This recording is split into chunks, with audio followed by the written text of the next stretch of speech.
trying to catch the container man.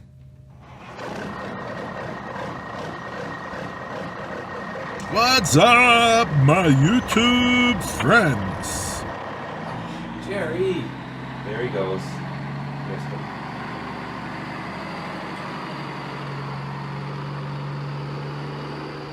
Well, at least I found Jerry in his truck. Hey, is that Drew Steele rail fanning? Hi everyone, it's Mark from M&M Rails, and welcome to another episode of Community Roundhouse. On deck tonight, layout photos submitted by your fellow model railroaders, more sightings of Jerry and Roy, and the guys sit down with a YouTuber from across the pond, Digger Evans. Now, without further ado, here's Brian and John, Schuylkill River Valley. Thanks, Jerry. I thought you left. Here's John and Brian.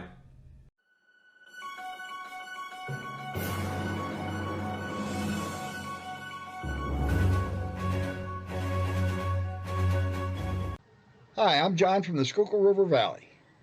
Hey everybody, this is Brian with the Iron Horse Route. And we're back for episode 3 of Community Roundhouse. Yeah, we want to welcome you to episode 3, and we want to welcome Mark of M&M Rails to the Community Roundhouse team. He's going to be here with us each month. That is a fantastic intro. We have more to look forward to from him coming up each month as well. Yeah, I think Mark's going to be a good addition, Brian. He was a lot of fun in that intro. I tell you what, he's a very creative guy, got some incredible ideas. He's going to have a lot to bring to the show. We appreciate you joining the team, Mark. We've got a lot to offer y'all today as well. Tell them about it, John. Well, let's start off with our layout photos. We have some photos here from Charlie at Crescent Shores in Leverington. He's modeling the Reading Railroad in northwestern Philadelphia along the Schuylkill River. And I've been following Charlie's layout for a while, and I know the area that he's modeling very well. And he's really doing a great job of capturing the look and feel of the area. And I tell you what, I've checked these pictures out as well, and we know John's an expert on Schuylkill River. So if he says that it's close and he gives it its check of approval, I feel the same way. You guys make sure you go over there and check out this channel. What's the name again, John? It's Crescent Shores and Leverington. And we'll definitely have a link in the description. So after the show, go over there and check this guy out and let us know what you think. All right, so other than our special guest this month, the look back video is going to come to you. It's Al Mayo of Monster Railroad. Fantastic stuff, y'all. We've got a clip put together, a look back on that. John, tell us what you think about it. Brian, Al's doing a great job with his bench work. And the thing that really caught my attention most is the fun that this guy's having building his layout. He's enjoying it. He's enjoying every bit of it. I tell you what, all you guys that are in the audience right now for the premiere that are chatting with us, y'all follow this community, you're involved with this community, you enjoy this community, you enjoy this hobby. This guy is the epitome of that. You'll see in this video clip that's coming up to you right now. Listen, I'm having so much fun, guys. I'm having a blast. I'm having so many more videos to show you guys. What I'm gonna do today, I just wanna show you what I've done, because it's amazing. I've done 62 feet. 62 feet of bench work. So I want to share that with you. Actually able to build a whole bunch of sections and then put them all together. Let's take a look at it. Those of you that know me, who know Big Al Mayo, know my excitement is real. I have true excitement to this hobby, and it's straight up real because I have so much fun with this. The last video I posted, you saw me do section 1, and that was just a week ago, 1 week ago, okay? Just to give you an idea of what I've done. This is it right here. I was excited, right? 1 week. Then I did that. And then I came over here. I've done this. Over to there. And even over there. So check this out. Last night alone, I worked on 3 sections. 1, 2, and 3. Now, check out my streamlined plan so you can see underneath the layout. There you go. We all know about the water heater, so what will happen is this section will go and connect over here at some point, and then we'll see how that happens over there. So this is it, fellas. Look at this. In 1 week's time, I've done a significant amount of work. Well, for me, I'm having fun with this. I'm having a blast. At this rate, I assume that I'll probably have trains up and running this year. I'm sure of it. I don't wait that long. We'll be installing these cameras, $13 a piece. I'll be installing these cameras in the layout so that I could somehow find a way to share the videos and stuff like that and go live so people can watch me work live. Pretty cool, right? Off the hook. All I worked on right here, this section right here. Put a little section up. As you know, the trains will come by here and they'll go right across this to go over to that section over there. I want to tell you guys what I'm going to do. Mad easy. As you can see, I have this half wall up. It's not a full wall, it's just halfway up so that this is going to divide the train layout from my little lounge. And then plus, this gives you a visualizer of what I've been talking about. I can actually tell you now. So here's the plan. You have a 2-foot section here. This will be a part of the layout. And then we'll run the track over to here. This whole 16-foot section will be one large industry is probably the idea. The trains will come from that way, go in, and then they'll go behind the scene, which is behind this. And behind here, you'll have a 3-foot section, roughly 18 tracks. That's, give or take, it just gives an idea. That's 3 feet. Trains will come behind and go all the way up right here. This is disappearing. Trains will come from that section over there, and they'll come this way, and they'll come all the way back into here. This whole section will be hidden staging. And I'm having so much fun with this. And I'm having so much fun with this. And I'm having so much fun with this. I'm glad to be back. I'm glad to be doing these videos. I'm glad you guys are watching, like 600 subscribers in the last month. It's exciting me more when I'm seeing people watch the videos that, I want to make more videos. So it's all coming together. And mad fun doing it. Mad fun. I love this stuff.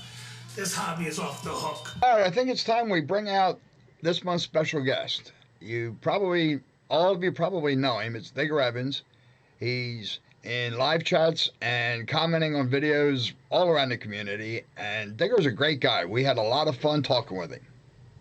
That's exactly right. Coming to us straight across the pond with cousin Vinny. The 4 of us got together for an interview. This guy Digger's fantastic. His attention to detail is like no other. I tell you what, John, he's a fantastic guy to get together with and meet as well. Let's see the interview. And we're going to go ahead and roll the first part right now, John.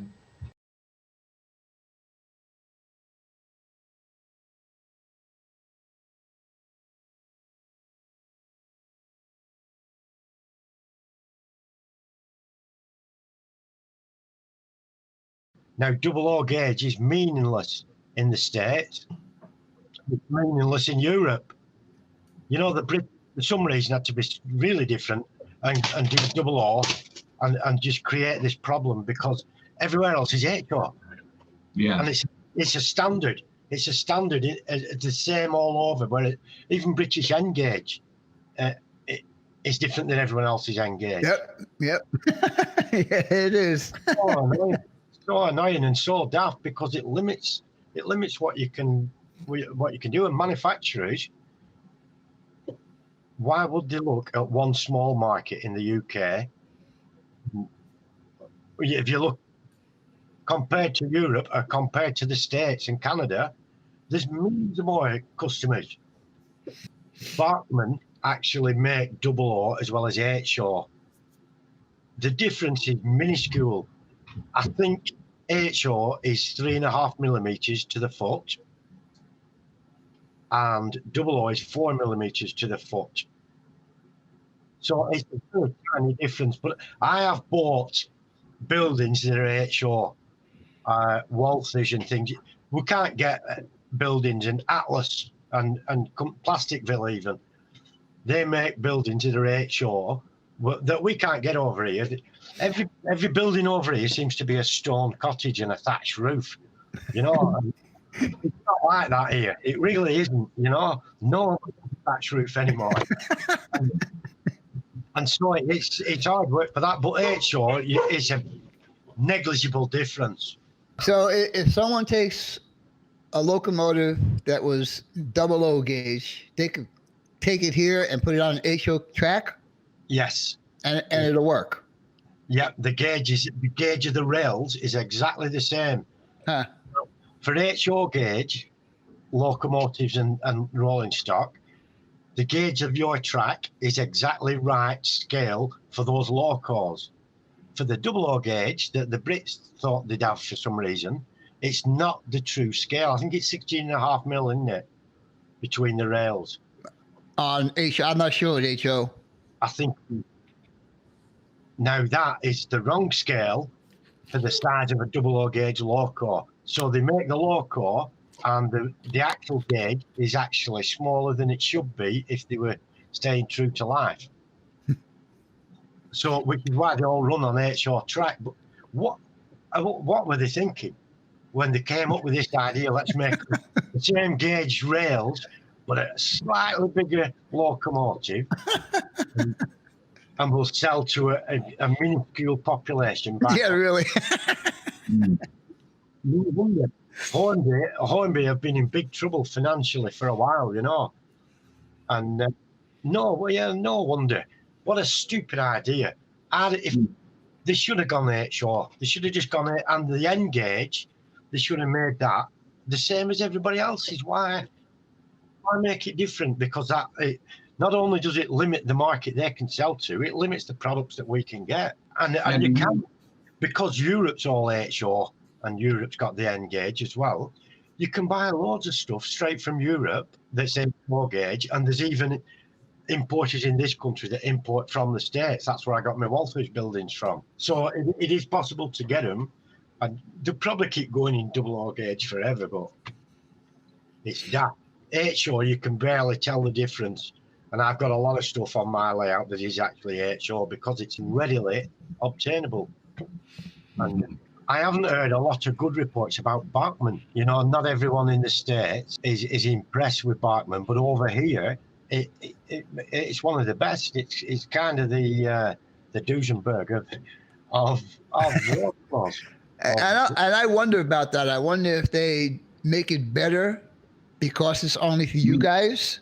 Me too. Because I have a Bachmann locomotive and it's got sound in it and it runs okay, but it's not. I wouldn't compare it with anything else that I have. So I think that they make them special for you guys over there in the UK.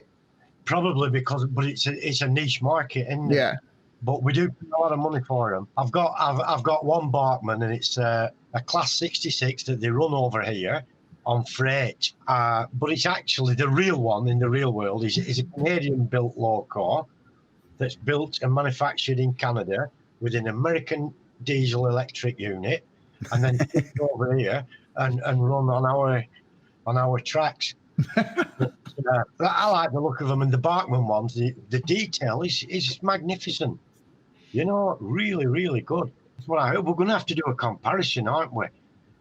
And That would be a great video.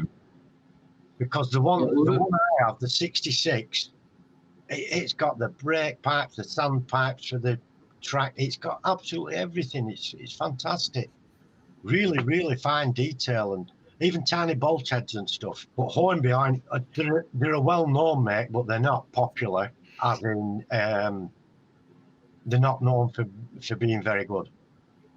And I think it was their idea that started, because they used to own Meccano in the very, very start of the model back in the turn of the last century. They owned the company Meccano, and they bought Humbrol and one thing and another. And I think they've lost the way, but I think it was them who decided to come up with this double O scale. Forced us into a corner with it. But how is there like an average price for a Bachmann over there? If you were buying, I don't know, how much would a bog standard diesel locomotive in Bachmann? Bachmann, probably you can get one for about $100. That's a good price. That's a good price, because you're looking at over here for a brand new Bachmann. If you've got the sound chip in it as well, you're looking over the 200 quid. You know, you're looking at 220, 230 type of thing.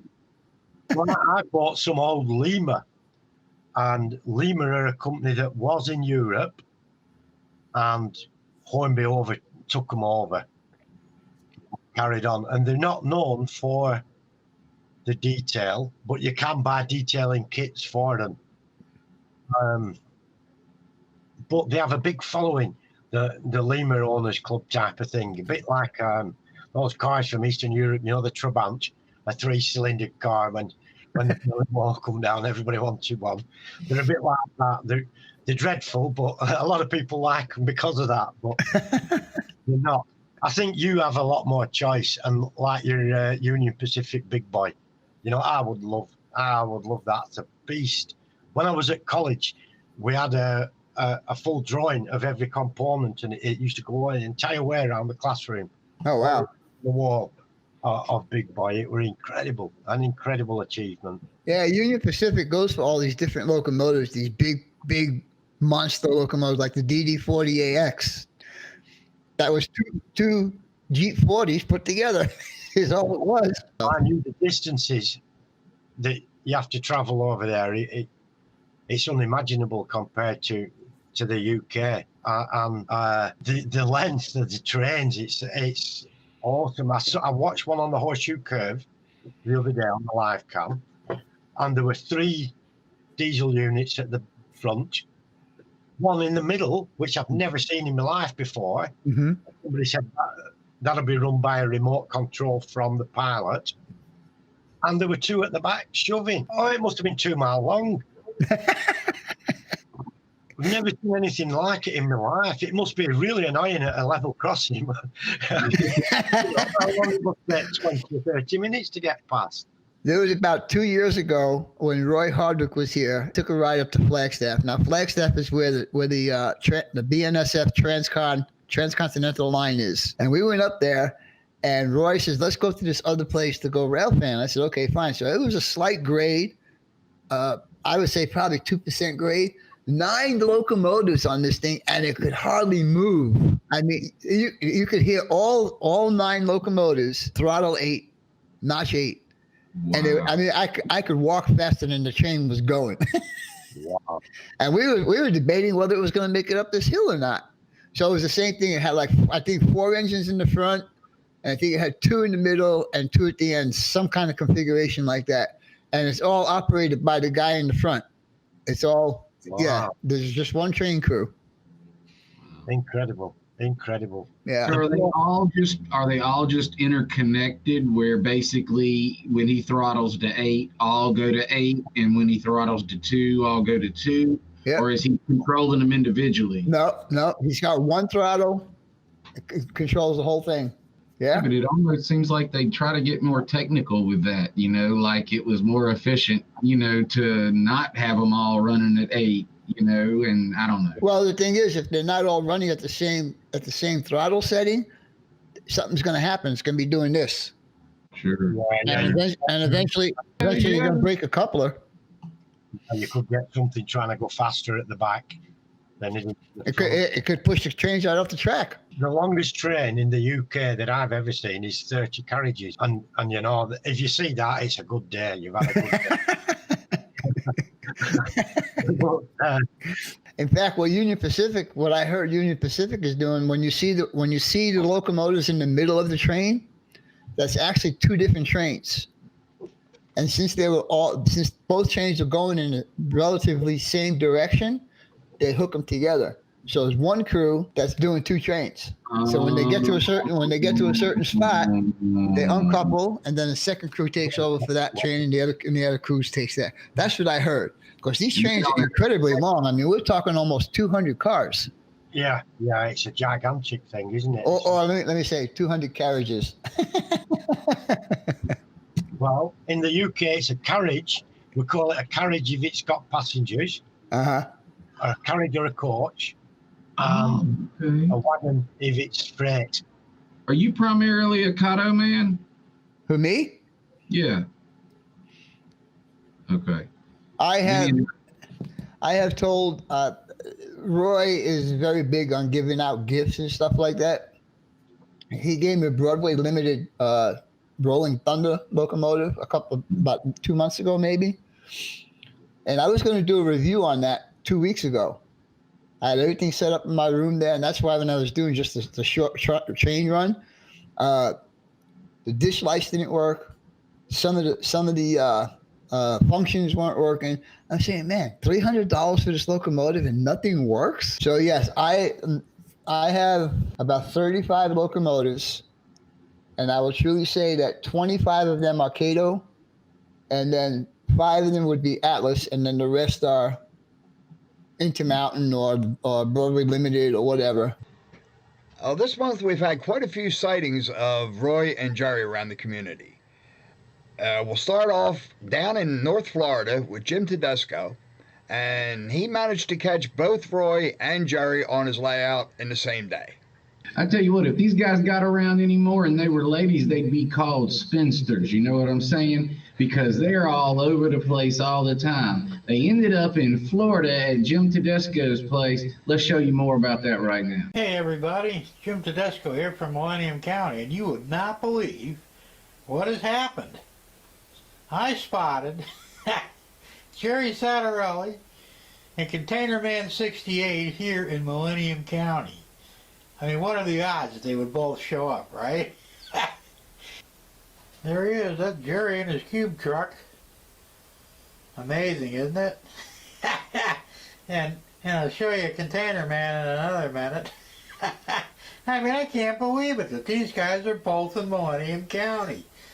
It totally amazes me. Anyway, spread the word around. And over here, over there by Lake Joe, there's Container Man driving that rig over there.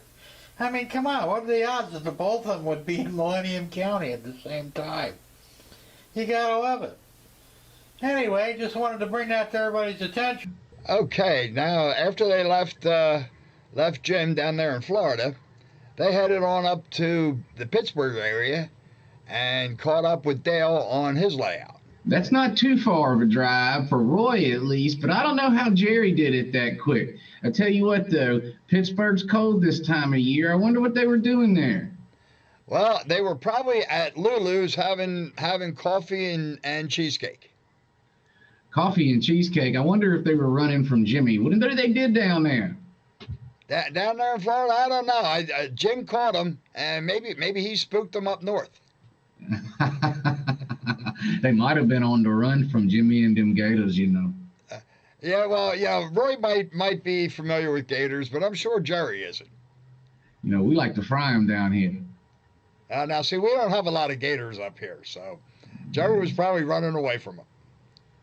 I tell you what, I bet Dale was pleased to see him. We've got some video of Dale and his Sunday morning coffee of trains, and we're going to shoot that out to you right now.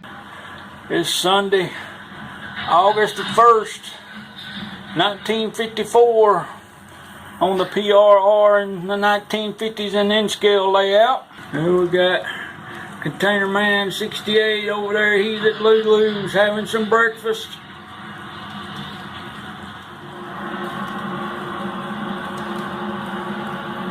There's old Jerry. He trackside.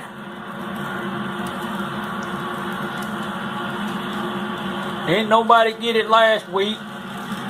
He was sitting under the gas station filling up.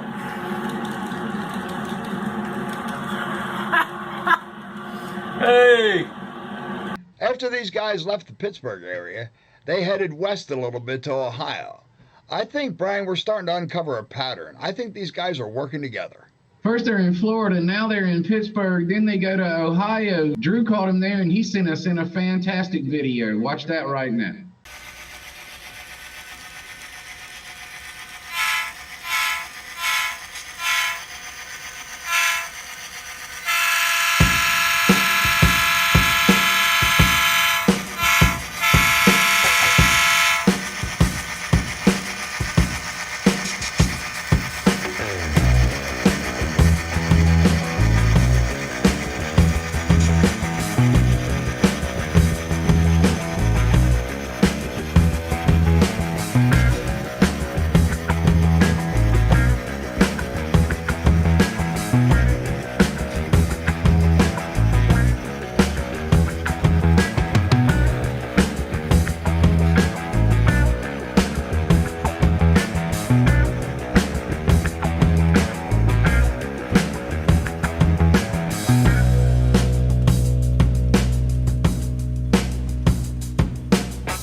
All right, drive safe, Roy.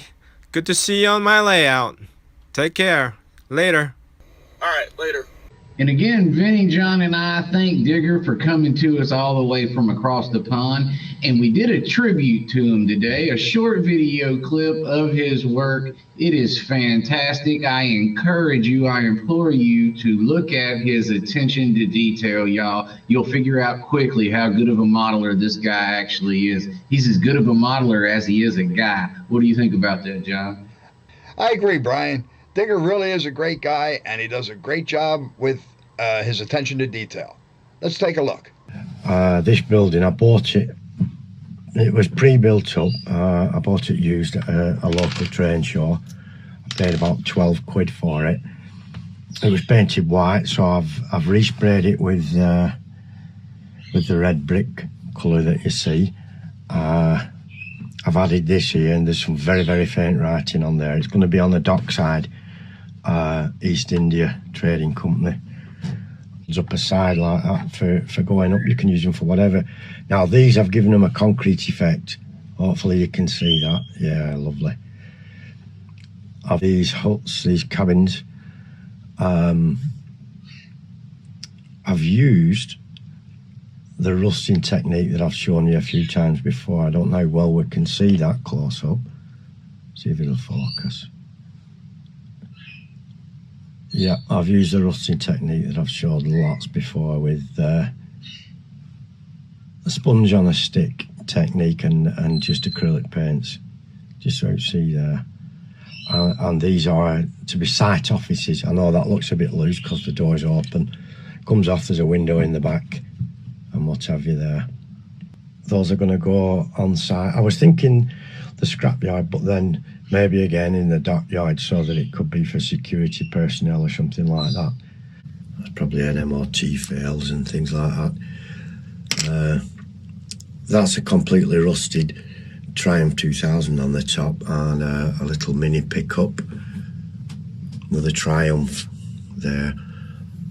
These are some trucks and things. I've gone for putting lots of heavily rusted junk about, and that's the fence we made before. Some bits of stuff leaning against it with the razor wire.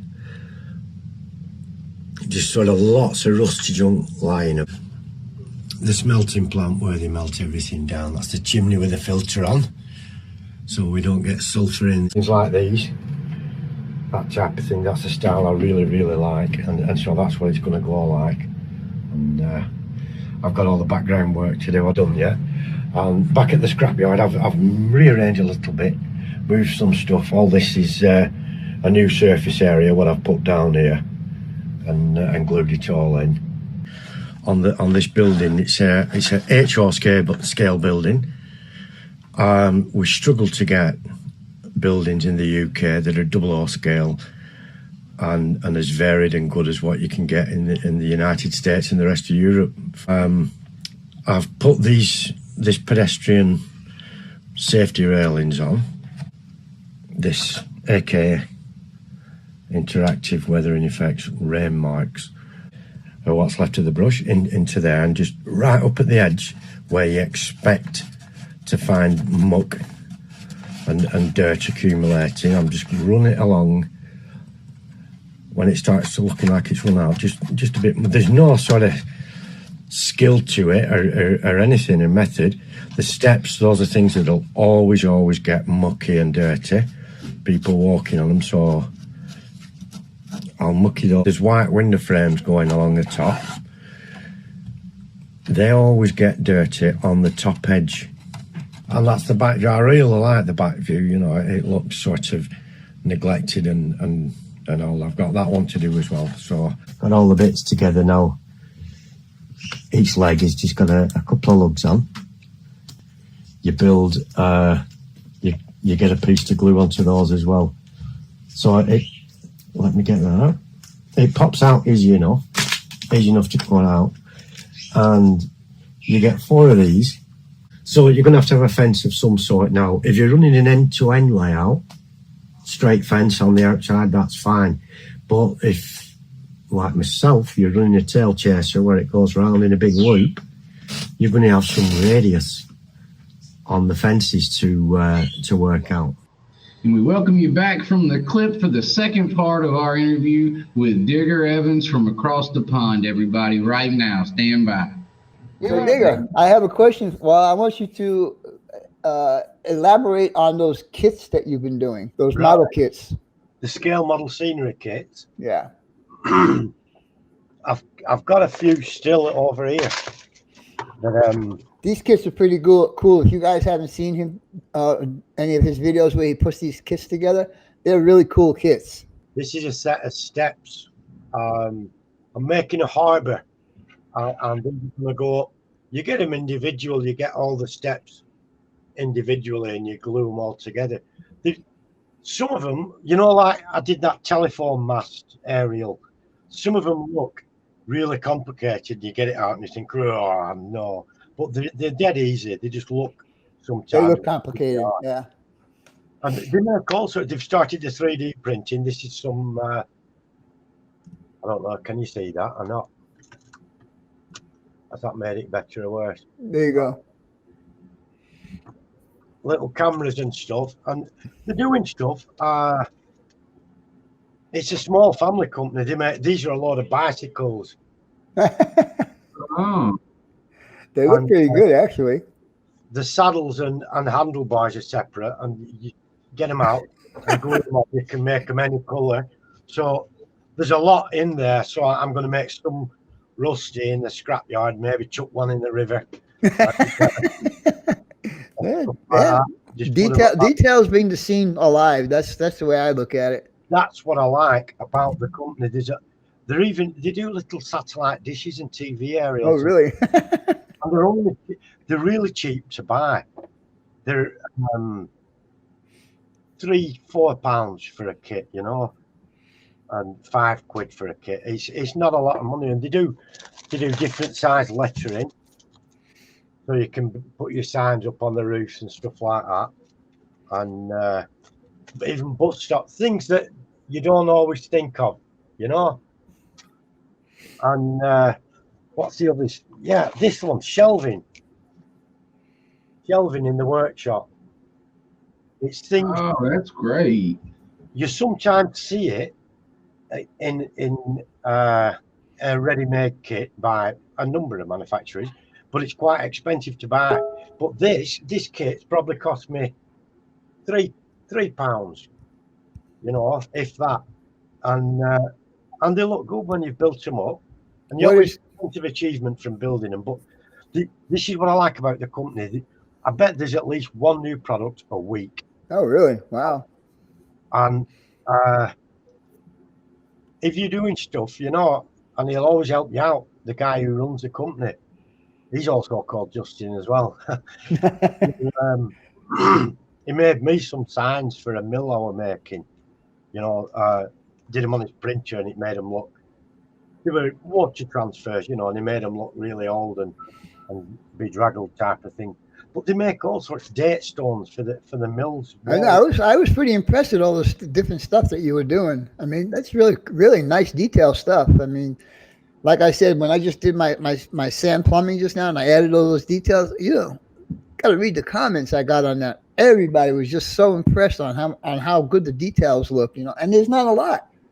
There's a couple of crates, there's a couple of pallets, and a couple other things, and that's it. Difference, doesn't it? It makes a difference. Those, and I didn't anticipate this when I started building the layout, but the pleasure I get out of doing the detailing, and I really, really enjoy, and I find it relaxing, and I enjoy doing it. Mm-hmm. I do enjoy oil spots in the junkyard and everything. I love it. I keep going back to that junkyard, doing a bit more. I do hang about there a lot. They even make rubbish, plastic bags that you get from the supermarkets, and McDonald's cartons. You always see a McDonald's French fries wrapper on the floor and stuff, and they do all that kind of stuff as well, And cardboard boxes, real cardboard boxes made out of cardboard, laser cut, and you just fold them up, and you can you stick them in the bins, Yep. stick them on the shelves, and everywhere. It just makes such a difference. It's really clever stuff. And they're an up and coming company. They're going from strength to strength. They really are. So well, that's what I was thinking. I was thinking, what can I do as a prize for the giveaway?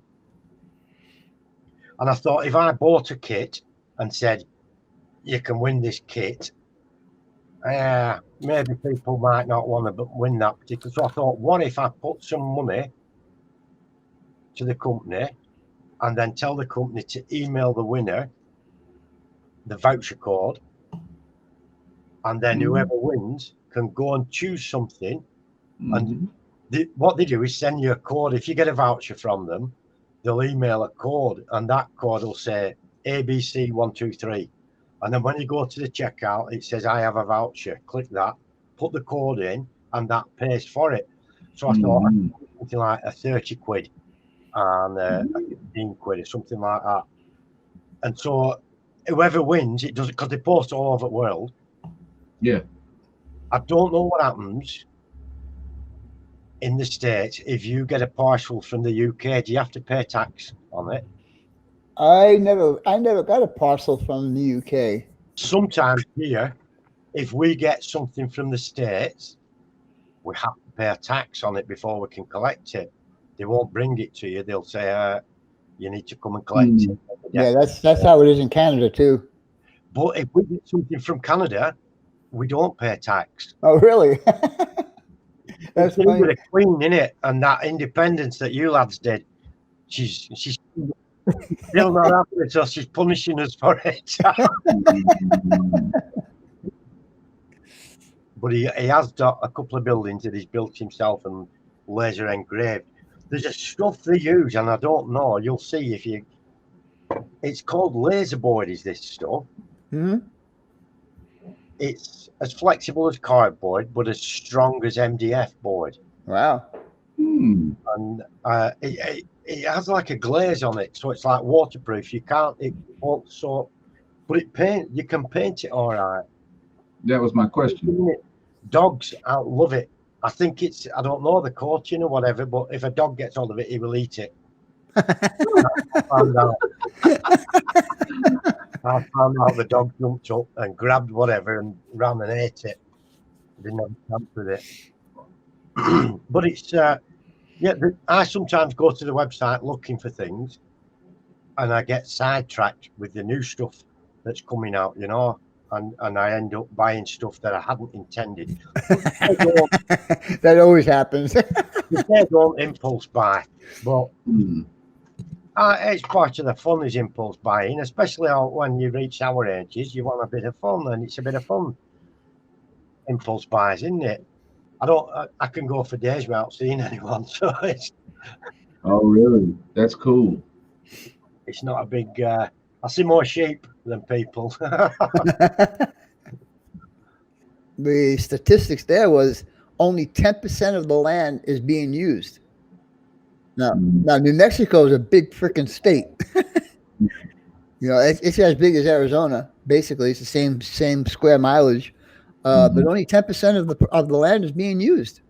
I wonder what Texas is, or California, or something like that too. California is probably.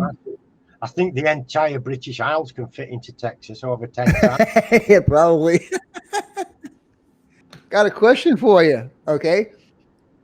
What is the furthest most west point of the United States? What's the furthest U.S. territory out west?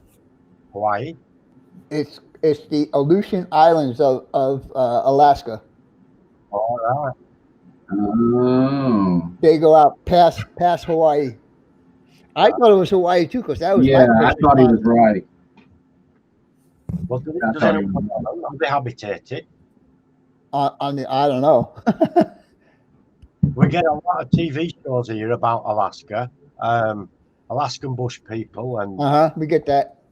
The last great wilderness, and showing people hunting for moose and things like that, I suppose. Yeah, and I had one of my friends actually models the Alaskan Railroad.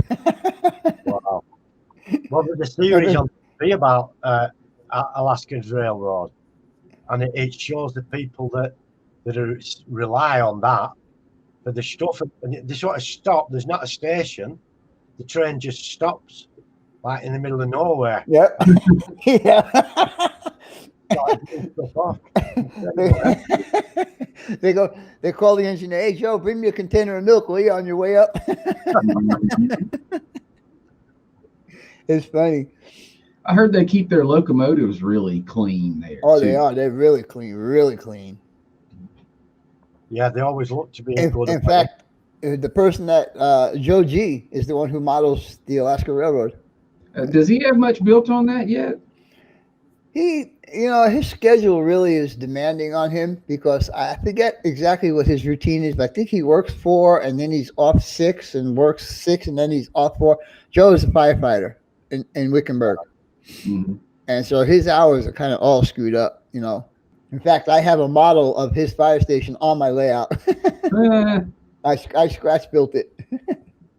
I want to tell you something, Digger. This company, WWS Scenic Supplies. Yeah. They are very responsive. I had called them and told them I was having a problem with mine. I wasn't sure if I was having a problem. And they got back to me immediately. It was like within 24 hours, they got back to me. Wow, that's good. And it's funny. What do we call the electrical clips that we put on stuff? What do we call that? Alligator clips. Okay, alligator clips. What do you call it in the UK? Crocodile clip. Because the girl who told me the girl I was talking with, she goes, turn it on and send the wire with the crocodile clip down to the center. And she goes, I said, crocodile clip? What is she talking about? Oh, alligator clip. That was too funny. That is funny. Was there a wire missing from it? No. Apparently, when I watched the video, what I saw that I wasn't doing, that this person that was doing it, I guess he was one of the owners or somebody that works there. His name is Martin. He would take a whole bunch of the static grass and put it into the container. So I'm thinking that the static grass itself is what's conducting electricity to the screen. That's what I'm thinking, because Dave BNSF N-Scale, he brought his over here, and his had a metal tube that went from the center up to the screen. Yeah. And I said, well, that makes sense, because when I was rubbing the crocodile clip across the screen, I wasn't getting any spark. But when I take the thing off and I send the thing down into the middle, I was getting a spark down there. Yeah. I said, okay, so the only thing I could think of that I wasn't doing that he was doing was loading the hopper up pretty much all the way. And I'm thinking that somehow or another, the static grass itself was conducting electricity from there to the screen. And also another thing he was showing that was pretty cool. You don't actually have to put your negative part into the foam or whatever you're using. You could just hold it like right above it. It just has to be close, and then you take your adapter and you do that, and it works. But I did see on the TV in Arizona, you've got a prehistoric petrified forest. Mm-hmm. And I never knew about that till I saw it on the TV. And everything's as it was back thousands and thousands and millions even years ago.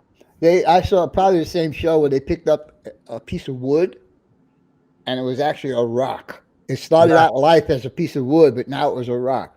Digger, I want to thank you for meeting with us too. I appreciate you. Yeah. Oh, it's been a pleasure. Honestly, I've really enjoyed myself. It's been great. Yeah, it's great to put a face with that name. It really is, and some background. I'm sleep every time I look at you now. Thank you for having me. It's been a real pleasure. Honestly, I've really enjoyed it. Thank you all very much. And Digger, like I said at the very beginning of this, I really do appreciate you hanging out with me on Friday nights. I really appreciate that. Yeah, that's nice of you to say, Vinny. I enjoy being part of it. I enjoy being there as well. All right. I really don't like missing the Friday night.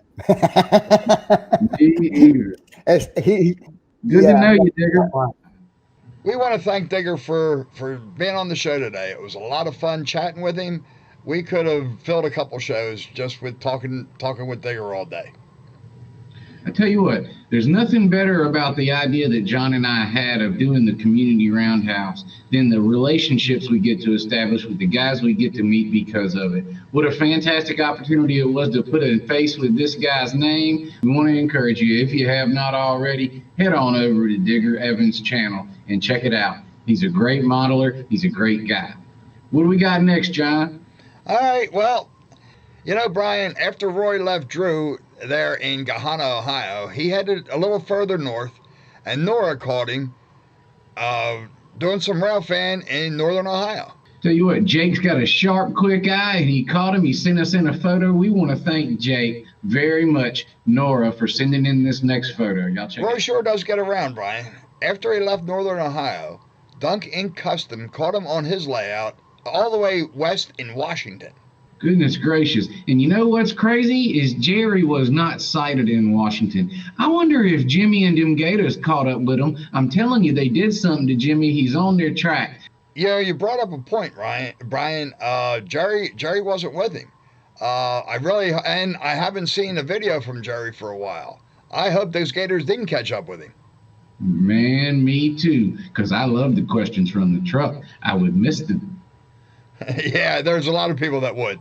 And we want to thank each and every one of y'all who are watching that were here for the premiere, for being here for episode 3. We got to thank Vinny for coming on the show, staying with us, doing the interview. We want to welcome and thank Mark for his efforts this month, and welcome to the team. I want to thank everybody who contributed, that sent in videos. Particularly, we want to thank Monster Railroad for allowing us to use those videos. Again, Digger, thank you for coming. I want to thank Drew.